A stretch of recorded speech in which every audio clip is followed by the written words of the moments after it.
Hey everybody, Mr. Beltran here, and today we're going to do some bowling. Alright, now we're going to need a bunch of equipment, some bowling pins and a ball. Okay, we can use a bunch of different things that are available in our house, whatever is available in your house. Remember, you always got to make sure it's safe, make sure it's okay to use. Ask your adult in your house if it's okay for you to use it. Okay. But we're going to need some bowling pins, 10 of them. Okay, if we can't get 10, that's okay. We can always modify it with less. Okay.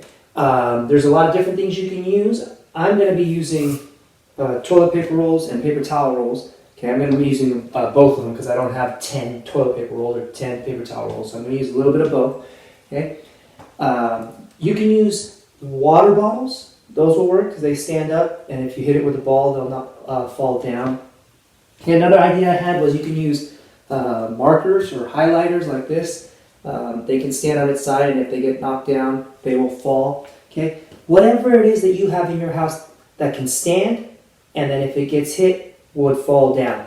Okay, just make sure it's safe. Make sure it's okay with the adult in your house. Okay, for a ball.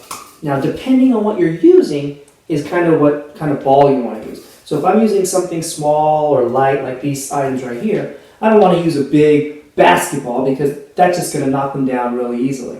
Okay, I want to use something on the smaller side, a little bit lighter. I'm going to actually use a paper ball, but you could also use a sock ball, roll up a pair of socks to make a ball. Okay, you can use, if you have a tennis ball maybe in your house, remember, just as long as it's safe, just as long as it's okay with the adult in your house. Ping pong ball would work depending on what you're using.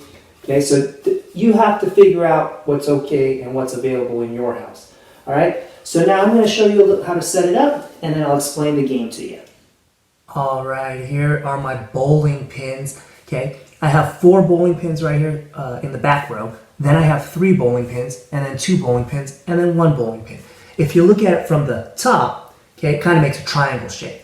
Now, if you don't have 10 bowling pins, 10 items to use as bowling pins, that's okay. You can do it with 6. I just take away this row here and do it 3, 2, 1. Okay, or if you only have 3, you can do it just a smaller triangle with the 2 and then the 1. Or even if you only have 1 bowling pin, it'll be kind of hard to hit because there's only 1, but you could just play with 1 bowling pin just like that. Okay, so depending on what you have available to you, that's what I want you to use. Okay, once you get it all set up, I'll show you how to play the game. So now I have all my bowling pins set up. Now I'm ready to bowl. Okay, in bowling, they have what are called frames, and there are 10 frames in a bowling match. Okay, each frame is basically a turn, and when it is your turn, you get 2 rolls to try to knock down all the pins, unless you knock them all down on the first roll. If you knock them all down on the first roll, that's called a strike, and then your turn is done, and you're done for that frame. Okay, so when it is your turn, you get 2 rolls to try to knock them all down. Remember, when you are rolling, you're going to hold the ball in one hand. Okay, you're going to take your arm and you're going to pull it back a little bit behind you.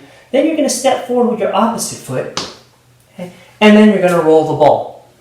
Okay, so it's arm back, opposite foot, roll, trying to knock down the bowling pins. All right, so I'm going to head over to the other side of my space. Now, depending on how big your space is how far away you're going to be. The closer you are, the easier it's going to be, and the farther away, a little bit harder. All right, here we go. All right, here I'm off the screen, but I'm going to put my arm back, opposite foot, and roll. Oh, and it looks like I knocked down 2 of the pins. Okay, I'm going to come over here carefully. I'm going to move those 2 pins that I knocked down. I'm going to move them out of the way, because remember, I get a second turn to try to knock down the rest. So I'm going to go ahead and see if I can do that now.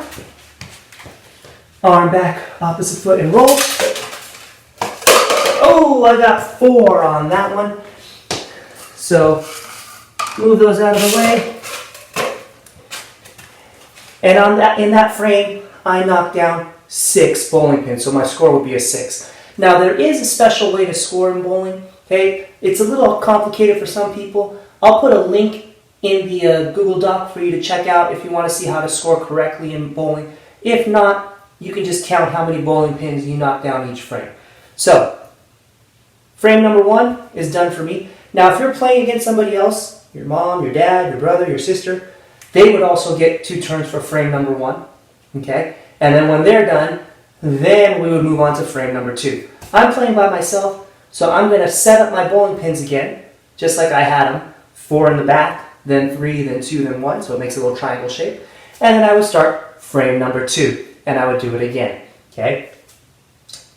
After I finish 10 frames, which is how many frames there are in bowling, then I would be done. Okay? So once you set this all up, I want you to play 10 frames of bowling, okay? Either by yourself, or if you have a brother or sister or mom or dad or a grandma or grandpa or someone else who can play with you, that's great too. But if not, you can do it on your own. Okay? When you're done, don't forget to do those stretches. Don't forget to fill out the Google form. I'll see all of you next time.